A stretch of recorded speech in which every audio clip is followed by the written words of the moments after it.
It is perhaps, I would argue, maybe the second most important feast of the church after Pascha. There's so much depth and richness to it. I urge you to come this evening.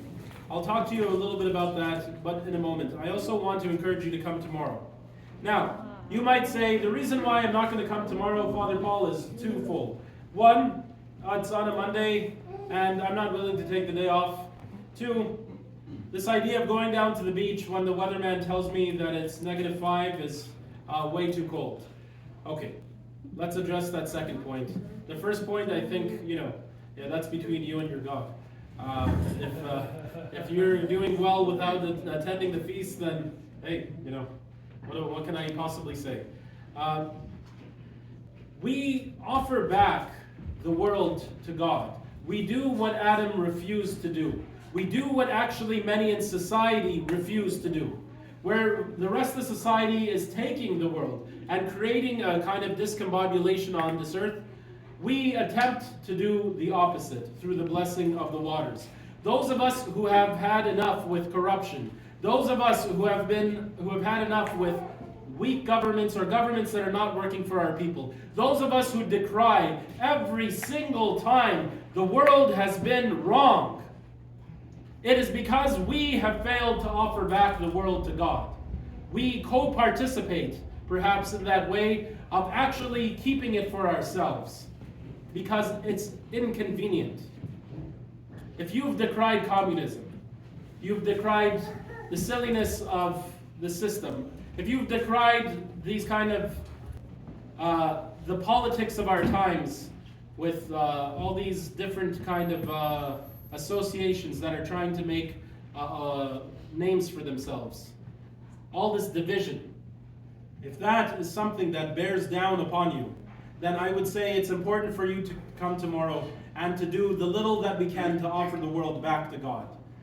It is not just symbolic, it's real.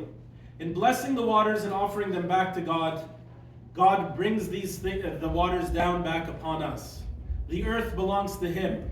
And this also converts our hearts in the remembrance that we give all these things back to Him. Come and teach your kids. Let us get to the point of, if you all remember, in the book of Exodus, when the retelling of Passover happens, it says, and in those days you will bring your kids when you do Passover, and you will tell them this. And you will explain all of the things of why we celebrate Passover. And it'll be ultimately because God freed the Israelites from the slavery of the Egyptians. When you bring your kids down to the beach, you give them an opportunity to explain to them that we give everything back to God. And it doesn't necessarily always have to make sense immediately. But what you guarantee that you don't do if you don't bring them is you have nothing to tell them. And so when your kids get older and you're sitting with them at the dinner table, and they're 30 and they're telling you, man, I can't afford a home. Everything is really bothering me. I look at these things on the internet, it bothers me. Everything is just so away from God. You could stop them in their tracks and say, but we've tried as a church to give everything back to Him at every moment that we could. We didn't just give up. So, I urge you, it's important. It's a sign. Not only is it a sacramental, not only are we giving back to God in truth, but it is also a sign to ourselves and to the world that we give back to God the chaos that is here. We don't want to retain it. So I think it's super important. That's why we do it. It's not because it's cute. I would want you all to hesitate to think that that's a cute thing that we do, or that any Orthodox church does. No, it is a real powerful thing. We're declaring war against violence. We're pushing back against everything that makes this life too hard in the wrong way, against unjust suffering. That's what we're doing there. This is what the Orthodox do. Okay? So I want to urge you all, don't sleep in tomorrow. Let's enjoy the cold. It's going to be biting. And you know what? That makes it all the more meaningful, because we do it when it's inconvenient. We give the world back to God at the moments that is so hard. Now, a practical point about tomorrow. We won't go right down because of how cold it is. We won't go right down to the beach. We're going to go, those of you that will come, we're going to go a little bit closer to where the cars can access. at Ashbridges Bay. So somehow we'll communicate it tomorrow. Okay? Come to the liturgy and we'll communicate it tomorrow.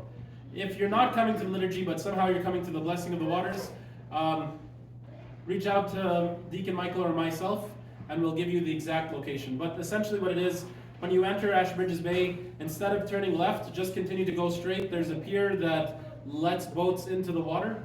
We can park right in front of that.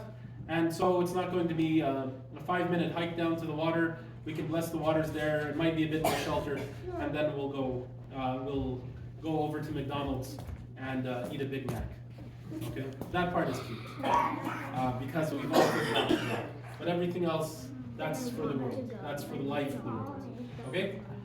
This evening, we've decided to change the schedule around a little bit. So instead of vigil this evening, we're going to do Vespers and the Great Blessing of Waters. And then tomorrow morning at 8:30, we're going to continue with Orthros at 8:30 and liturgy at 9:30. Don't miss these hymns. Don't. You are especially privileged in this church, among other churches, that you can understand, hopefully, the hymnology, the theology of this church being sung to you. It is so vital to hear them. You will only hear them so many times in your life. We're not going to be singing these hymns weekly. Yes, it's sometimes not easy to focus on everything that the chanter stand is communicating because it's long and it's dense. Nonetheless, something will sink into your heart. This is one of the major feasts of the Lord. Don't miss it. 6:30 tonight. We're blessing the waters. We're doing Vespers. Tomorrow morning, 8:30, Orthros. Okay? Dear brothers and sisters? I don't know what else to say. There's nothing else. If you're not convinced by that, I don't know, I can hand you a pamphlet to the YMCA or something like that. Maybe you'll want to work out on Sunday mornings or something. Anyhow, I think that's good as far as announcements are concerned. Tomorrow evening also, dear brothers and sisters, I want to urge you, if you have the opportunity, there are a few people in our community that help with Noble Joseph House that are connected to people on the old calendar. Because they're connected to people on the old calendar, that means that tomorrow evening they'll be assisting, helping, or celebrating with people on the old calendar their nativity feast. Which means we're going to be down some hands. All right, and it's not just people to serve food. In fact, what we need most of all on Monday nights, yes, we do need people to serve food. We do need people to wash dishes. In fact, these are venerable and honorable things. Just watch if one of these people ever leave, what would happen. But more than that, we also need people that animate the room, that offer hospitality, that speak to other people, that see their brother and sister. This is so important. That's what we do on Monday nights.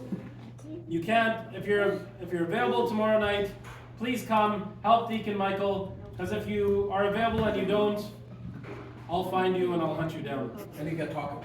And you get tacos. Okay, there, that's better than a threat. Let's work with the incentive. Incentives are better than threats. You get tacos.